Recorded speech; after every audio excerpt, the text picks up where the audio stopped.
Como vai? Domingo, seja bem-vindo ao canal da Paz. Mais uma vez estamos juntos aqui para compartilhar a palavra de Deus que já está aberta, a verdadeira Constituição, o nosso guia, o nosso manual de vida. Mais do que isso, uma inspiração, é a palavra de Deus viva que penetra como espada em nosso ser, em nossa alma, até a medula, como uma espada de dois gumes. Neste domingo, não é? Eu quero compartilhar com você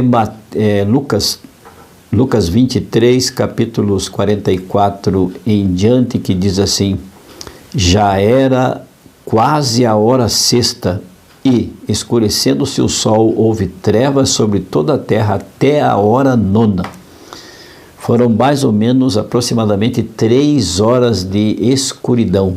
Diz que houve trevas, diz a palavra de Deus, sobre toda a terra. Não foi só lá no Calvário, no Gólgota, que escureceu quando Jesus estava pendurado no madeiro. Já tinham colocado Jesus e pregado a Jesus na cruz. E então ele, enquanto agonizava, o céu se escureceu, o sol deixou o seu brilho de lado, provavelmente porque nuvens espessas e escuras encobriram o sol.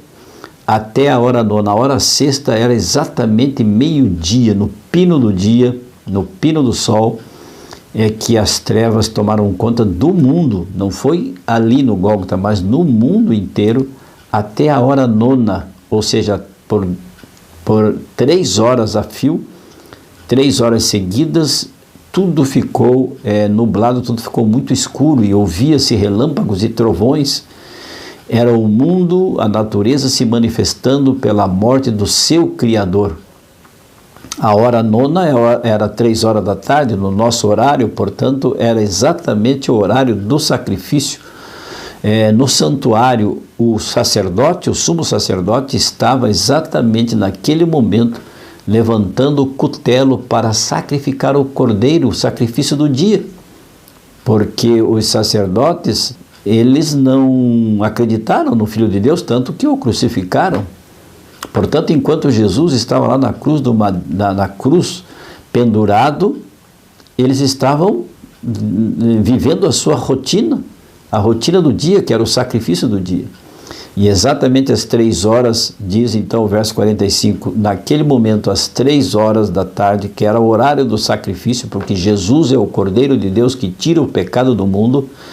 Diz o verso 45, e rasgou-se pelo meio o véu do santuário, e então Jesus clamou em alta voz: Pai, nas tuas mãos entrego o meu espírito, e dito isto, expirou. Jesus deu o seu último suspiro e entregou a sua alma, a sua vida, não é, nas mãos do Pai. Ele disse assim: Pai, está feito, está consumado, e morreu. E então diz o verso 47, vendo o centurião o que tinha acontecido, deu glória a Deus, dizendo: verdadeiramente este era um homem justo. Um único homem na face da terra, que era um centurião romano, uma autoridade romana, um policial romano. Ele reconheceu que ali na cruz do Calvário estava o Filho de Deus dando a sua vida. E ele então profetizou, dizendo: verdadeiramente este homem era justo. No dia 1º de maio de 1994, morreu Ayrton Senna, no grande prêmio, que disputava o grande prêmio de San Marino, na curva Tamburello. O carro do Ayrton Senna a 216 km por hora, por algum defeito mecânico, bateu direto na mureta de proteção da curva, e uma peça do carro, segundo as investigações depois que fizeram, uma peça da roda, da suspensão dianteira, voou e feriu a cabeça do Ayrton Senna, que veio a falecer naquele momento, na mesma hora do acidente.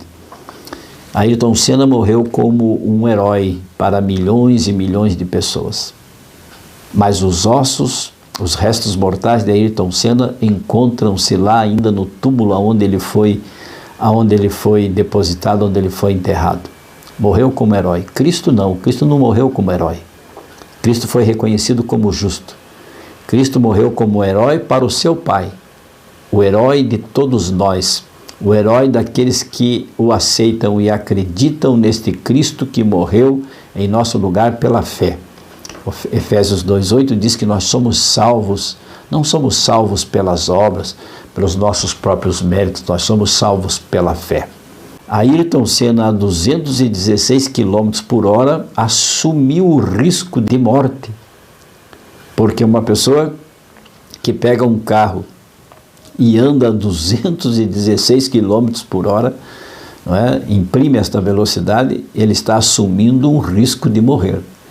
E nós, como verdadeiros cristãos, não devemos colocar o nosso corpo, que pertence a Deus, a nossa vida, que foi doada por Deus, porque Ele é a fonte de vida, nós não podemos e não devemos, até podemos, mas não devemos colocar, submeter a risco de morte o nosso corpo, porque nós somos falíveis, nós somos frágeis. E isto é uma loucura. Portanto, Ayrton Senna assumiu o risco. Se ele era um homem de fé ou não, só quem sabe disso é Deus, porque ele desenvolvia a sua atividade, era a sua profissão.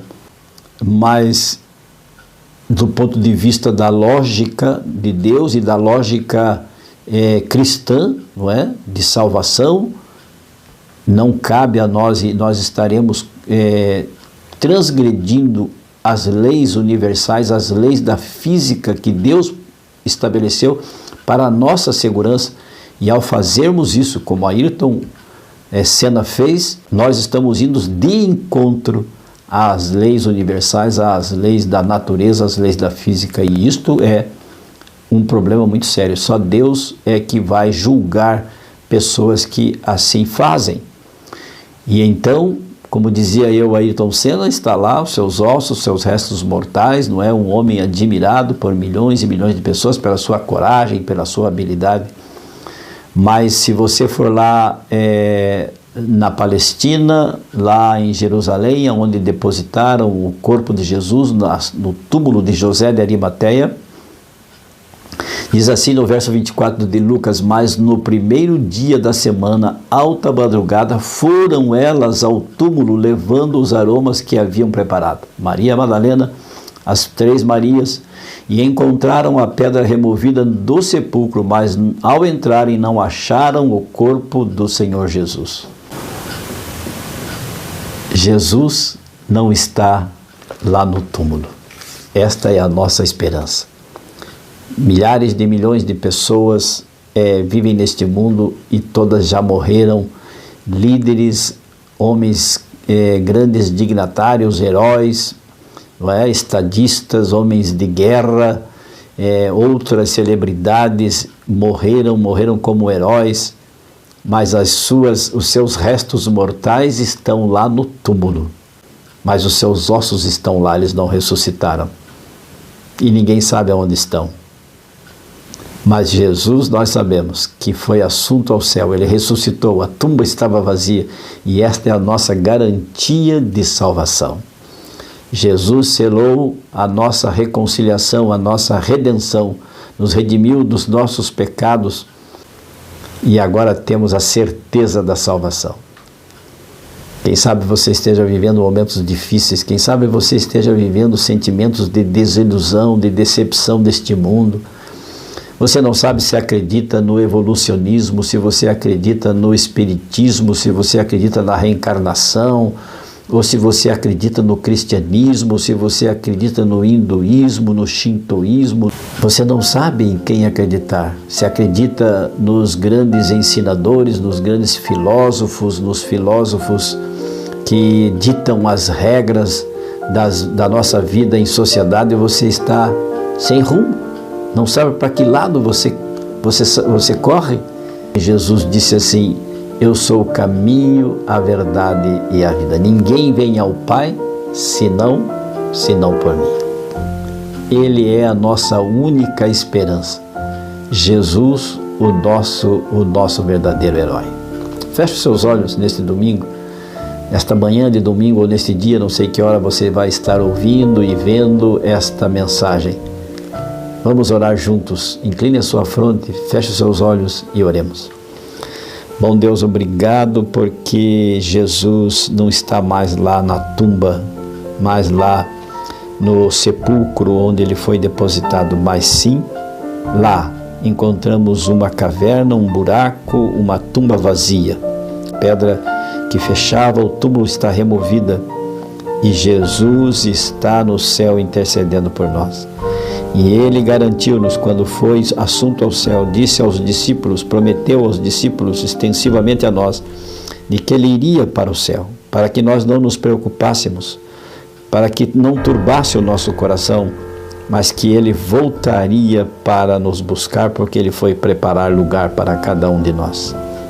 Nos dê um dia feliz, um primeiro dia da semana, na tua companhia. Assim oramos, rogando a presença do Espírito Santo, agradecidos em nome de Jesus. Amém. E lembre-se, amigo, amiga, aquele que ouvir a palavra de Deus, este habitará seguro, em paz, tranquilo e sem temor. Fique com Deus, amo vocês. Feliz domingo, tchau, tchau.